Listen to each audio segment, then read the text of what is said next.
नमस्कार। एक बार फिर से बहुत बहुत स्वागत है आप सभी का परीक्षा वर्ल्ड के इस यूट्यूब चैनल में। दोस्तों एसएससी एमटीएस 2021 की जो परीक्षा है 5 अक्टूबर से स्टार्ट होने वाली है तथा इसका जो एडमिट कार्ड है वो आज रिलीज कर दिया गया है। तो इस परीक्षा को देखते हुए आज से हम एक सीरीज शुरू करने जा रहे हैं मोस्ट एक्सपेक्टेड एमसीक्यूज की जनरल अवेयरनेस, यानी कि जनरल अवेयरनेस क्या से सीरीज शुरू की जा रही है मोस्ट एक्सपेक्टेड एमसीक्यूज की। यह डेली बेसिस पर आप तक पहुंचाई जाएगी। डेली बेसिस पर हम कुछ 30 से 40 प्रश्नों को आप तक पहुंचाया करेंगे जीए के। तो यह पार्ट 1 इसका हमारा है। पार्ट 1 में आज हम कुछ बेहतरीन प्रश्नों के यहाँ पर डिस्कस करने वाले हैं। तो चलिए वीडियो को शुरू करते हैं और देख लेते हैं कि आज का हमारा जो पार्ट 1 है जनरल अवेयरनेस के मोस्ट एक्सपेक्टेड एमसीक्यूज के, इसमें हमने कौन कौन से महत्वपूर्ण प्रश्नों को सम्मिलित किया हुआ है तथा यह जो आपकी सीरीज है यह एसएससी एमटीएस की परीक्षा के लिए काफ़ी ज़्यादा हेल्पफुल होगी। तो चलिए वीडियो को शुरू करते हैं। तो पहला प्रश्न आपकी स्क्रीन पर है, काफ़ी इंपॉर्टेंट है प्रश्न क्या कह रहा है, और 2022 फुटबॉल विश्व कप की मेजबानी इनमें से कौन सा देश करेगा। काफ़ी इंपॉर्टेंट है प्रश्न है। तो 2022 का फुटबॉल विश्व कप यह आयोजित किया जाएगा आपका कतर में, यानी कि ऑप्शन आपका जो डी है बिल्कुल सही, आप इसे ध्यान दीजिएगा। और यहाँ पे मैंने सभी आगामी खेलों के लिस्ट भी अपलोड कर दी, इसको आप एक बार देख लीजिएगा। यहाँ से प्रश्न आपके एग्जाम में पूछा जा सकता है। तो राष्ट्रमंडल खेल 2022वें राष्ट्रमंडल खेल आपके होंगे 2022 में इंग्लैंड के बर्मिंघम में। इसके बाद एशियाई खेल आपके 19वें होंगे हांगजू चीन में 2022 में। एशियाई खेल 20वें आपके होंगे नगोया जापान में 2026 में। ओलंपिक खेल आपके होंगे 32वें ओलंपिक खेल आपके होंगे कहाँ पे, टोक्यो जापान में। इनका जो आयोजन है वो कर दिया गया है, तो इसे आप ध्यान दीजिएगा। उसके अलावा 33वें आपके ओलंपिक खेल 2024 में होंगे फ्रांस पेरिस में। इसके बाद आपका जो ओलंपिक खेल 34वां होगा 2028 में होगा लॉस एंजलिस अमेरिका में। और 2022 में आपके शीतकालीन ओलंपिक खेल खेले जाएंगे 24वें, तो इसे आप ध्यान दीजिएगा। इसके बाद जो आपका 39वां राष्ट्रीय खेल है मेघालय भारत में खेला जाएगा। आईसीसी क्रिकेट विश्व कप 13वां होगा भारत में 2023 में। और आईसीसी क्रिकेट विश्व कप 14वां होगा आपका 2027 में दक्षिण अफ्रीका में। तो ये आगामी खेल प्रतियोगिताएं आपके दिमाग में होनी चाहिए, यहाँ से आपके एग्जाम में प्रश्न पूछा जा सकता है एमटीएस की परीक्षा में। अगला प्रश्न यहाँ पे हमारा है, और राष्ट्रीय सांख्यिकी दिवस किस दिन मनाया जाता है। वेरी वेरी इंपॉर्टेंट प्रश्न।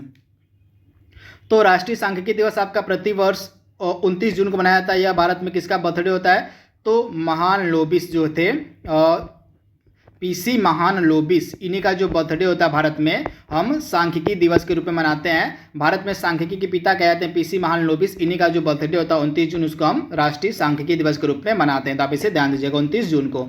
अगला प्रश्न यहाँ पे हमारा क्या कह रहा है देख लीजिए, 2021 के ओलंपिक खेलों का आयोजन कहाँ किया जाएगा। तो वही जो आपके ओलंपिक खेल हैं टोक्यो में ही किए गए, इनका आयोजन अब ये संपन्न भी हो चुके हैं। इनमें भारत का क्या प्रदर्शन था इसको देख लेते हैं।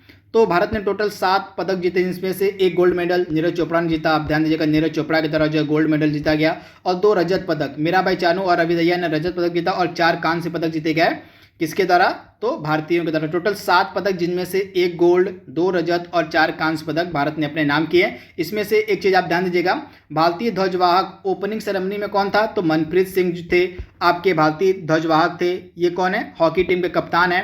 तथा मैरी कॉम, ये दोनों लोग जो थे ओपनिंग सेरेमनी में इस ओलंपिक खेल में भारतीय ध्वजवाहक थे। तथा क्लोजिंग सेरेमनी में कौन था ध्वजवाहक भारत का, तो बजरंग पूनिया। तो ओपनिंग सेरेमनी में कौन था, क्लोजिंग सेरेमनी में कौन था, इसे आपको ध्यान में रखना है। यहाँ से प्रश्न आपके एग्जाम में पूछा जा सकता है। इसके बाद अगला प्रश्न यहाँ पे हमारा इसरो का मुख्यालय आपसे पूछा जा रहा है। तो इसरो का मुख्यालय आपको मिलेगा कहाँ पे, बेंगलुरु में। तो आप इसे ध्यान दीजिएगा। के सिवन इसके वर्तमान में प्रमुख हैं, तो आप इसे ध्यान दीजिएगा। ऑप्शन आपका ए बिल्कुल सही है। इसरो का मुख्यालय आपको मिलेगा बेंगलुरु में, इंडियन स्पेस रिसर्च ऑर्गेनाइजेशन इसका पूरा नाम है। अगला प्रश्न यहाँ पे हमारा है, और बंगाल विभाजन किस वर्ष हुआ था। वेरी वेरी इंपॉर्टेंट प्रश्न। हिस्ट्री के भी प्रश्न, ज्योग्राफी के भी, पॉलिटी के भी, करंट अफेयर्स के भी, सही प्रकार के प्रश्नों को मैंने इस वीडियो में सम्मिलित किया हुआ है। तो बंगाल विभाजन हुआ था आपका, एग्जैक्ट डेट इसकी आपकी 16 अक्टूबर सन 1905 में। किसके द्वारा किया गया था, तो लॉर्ड कर्जन के द्वारा। उस समय कौन था वायसराय, तो लॉर्ड कर्जन था। कर्जन के द्वारा ही 16 अक्टूबर 1905 को बंगाल का विभाजन कर दिया गया था। तो आप इसे ध्यान दीजिएगा। यहाँ पे इंग्लिश में थोड़ा सा मिसप्रिंट हो गया था, यहाँ पे आप देखिएगा मत। बंगाल विभाजन यहाँ पूछा गया, तो 16 अक्टूबर 1905 राइट आंसर होगा। कर्जन के द्वारा यह विभाजन किया गया था। इडुक्की बांध जो है निम्नलिखित में से किस नदी पर बनाया गया है। वेरी वेरी इंपॉर्टेंट प्रश्न। तो आपका जो इडुक्की बांध है आपको मिलेगा पेरियार नदी पे। तो ऑप्शन आपका जो ए है बिल्कुल सही हो जाएगा, पेरियार नदी पे। अगला प्रश्न यहाँ पे हमारा है, भारतीय संविधान में मौलिक कर्तव्यों की संख्या कुल कितनी है। वेरी वेरी इंपॉर्टेंट प्रश्न। तो भारतीय संविधान में मौलिक कर्तव्यों की कुल संख्या आपको मिलेगी 11। तो आप इसे ध्यान दीजिएगा। टोटल 11 मौलिक कर्तव्य हैं। इनको कहाँ रखा गया है, तो भाग 4 क, भाग 4 आपका जो क है, भाग 4 क में जो है मौलिक कर्तव्यों को रखा गया है। आर्टिकल कौन सा है, तो आर्टिकल 51A है। तो आप इसे ध्यान दीजिएगा।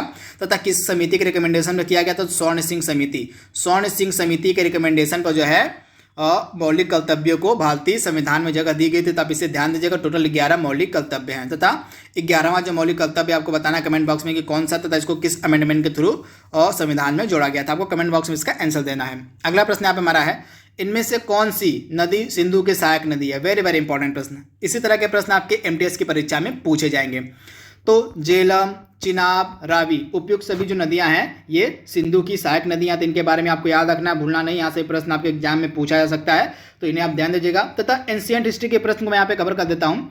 और इन नदियों का पुराना नाम क्या था एंशिएंट टाइम में? तो झेलम को हम कहते थे उस समय में, झेलम को वितस्ता कहा जाता था प्राचीन काल में, यानी कि ऋग्वैदिक काल की यहाँ बात हो तो ऋग्वैदिक काल में झेलम को वितस्ता कहा जाता था। चिनाब को क्या कहा जाता था?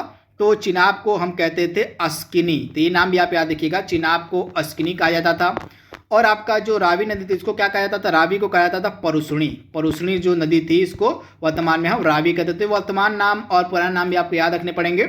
यहाँ से भी आपके एग्जाम में प्रश्न देखने को मिल सकता है। अगला प्रश्न यहाँ पे हमारा है, ब्रह्मांड को कितना प्राचीन बताया गया है? तो लगभग 13.8 बिलियन वर्ष जो है ब्रह्मांड को प्राचीन माना जाता है। तो आप इसे ध्यान दीजिएगा। ऑप्शन सी आपका बिल्कुल सही है। एशियाई विकास बैंक का हेडक्वार्टर आपसे पूछा जा रहा है। वेरी वेरी इंपॉर्टेंट प्रश्न।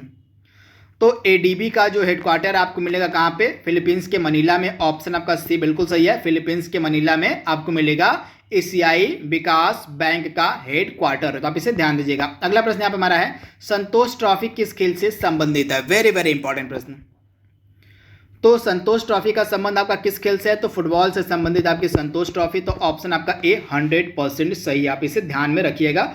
संतोष ट्रॉफी जो है इसका संबंध किससे है? तो इसका संबंध आपका हो जाएगा फुटबॉल से। अगला प्रश्न यहाँ पे हमारा क्या कह रहा है देख लीजिए। यहाँ पे आपसे पूछा जा रहा है, स्वराज पार्टी का गठन कब किया गया था? वेरी वेरी इंपॉर्टेंट प्रश्न। तो स्वराज पार्टी का गठन किया गया था वर्ष जनवरी 1923 में। जनवरी आप याद रखिए, जनवरी 1923 में स्वराज पार्टी का गठन किया गया था। दो लोगों के द्वारा, किसके द्वारा? तो मोतीलाल नेहरू के द्वारा।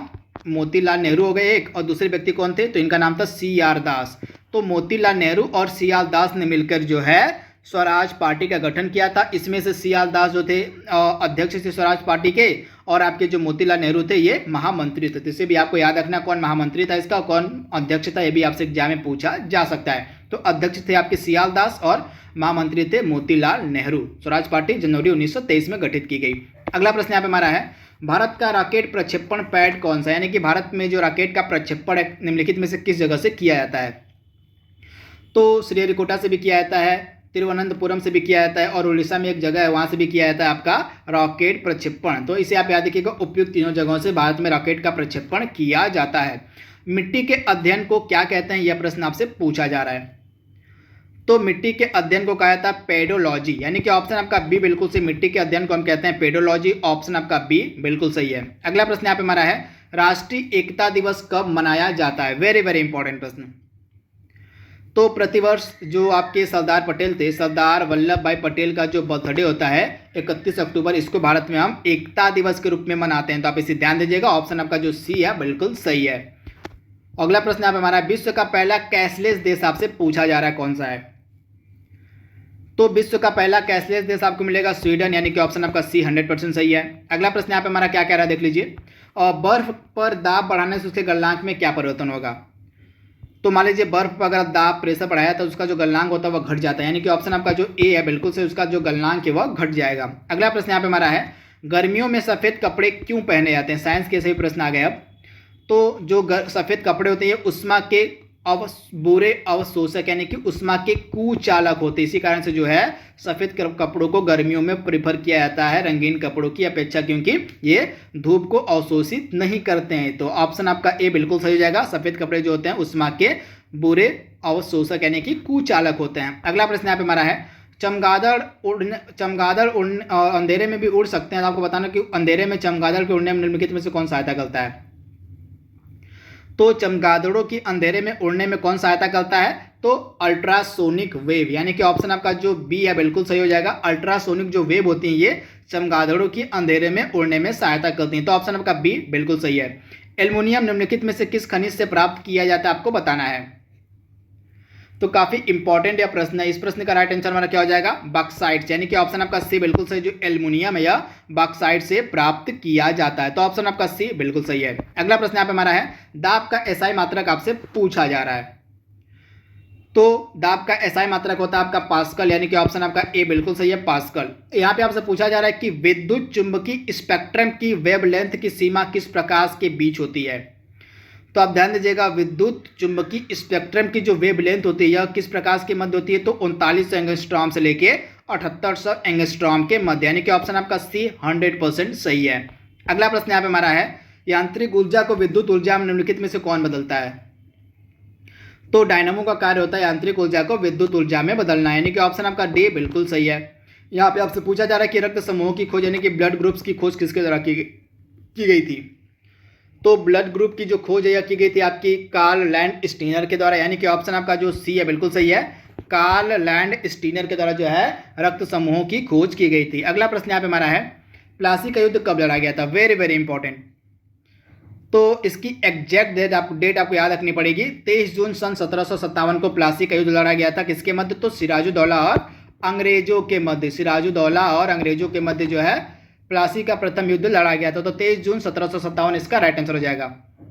अगला प्रश्न यहाँ पे हमारा है, बक्सर का युद्ध कब हुआ था। तो बक्सर का युद्ध, ये भी डेट आपको याद रखनी पड़ेगी, 22 अक्टूबर सन 1764 को, यानी कि ऑप्शन आपका जो बी है बिल्कुल सही हो जाएगा। 22 अक्टूबर 1764 को बक्सर का युद्ध लड़ा गया था। ऑप्शन आपका जो बी है बिल्कुल सही हो जाएगा, आप इसे ध्यान दीजिएगा। अगला प्रश्न यहाँ पे हमारा है, शिवाजी के प्रशासन में पेशवा किसे कहा जाता था। वेरी वेरी इंपॉर्टेंट प्रश्न। तो शिवाजी के प्रशासन में हम पेशवा कहते थे प्रधानमंत्री को उस समय, तो ऑप्शन आपका सी बिल्कुल सही है, प्रधानमंत्री को। अगला प्रश्न यहाँ पे हमारा है, भारत की प्रथम पूर्णतः रंगीन फिल्म कौन सी थी। तो भारत की पूरी तरह से पहली रंगीन फिल्म आपकी थी किसान कन्या, यानी कि ऑप्शन आपका ए बिल्कुल सही है, किसान कन्या। अगला प्रश्न यहाँ पे हमारा है, और भारत छोड़ो आंदोलन की शुरुआत कब हुई थी। तो सन 42 में 1942 में भारत छोड़ो आंदोलन की शुरुआत की गई थी। तो आप इसे ध्यान दीजिएगा, ऑप्शन आपका सी 100% सही है। आज का लास्ट प्रश्न हमारा है, निम्नलिखित में से किस देश को यूरोप का मरीज कहा जाता है। वेरी वेरी इंपॉर्टेंट प्रश्न। तो यूरोप का मरीज हम किसे कहते हैं, तो टर्की को, यानी कि ऑप्शन आपका डी बिल्कुल से, टर्की को यूरोप का मरीज कहा जाता है। तो ऑप्शन आपका जो डी है 100% सही है। तो आप इसे ध्यान दीजिएगा। दोस्तों ये हमारा पहला प्रैक्टिस मोस्ट एक्सपेक्टेड एमसीक्यूज का पार्ट 1 था एमटीएस की परीक्षा के लिए। इसके अगले भाग को हम जल्दी अपलोड करेंगे। तब तक के लिए thank you, thanks for watching, thank you.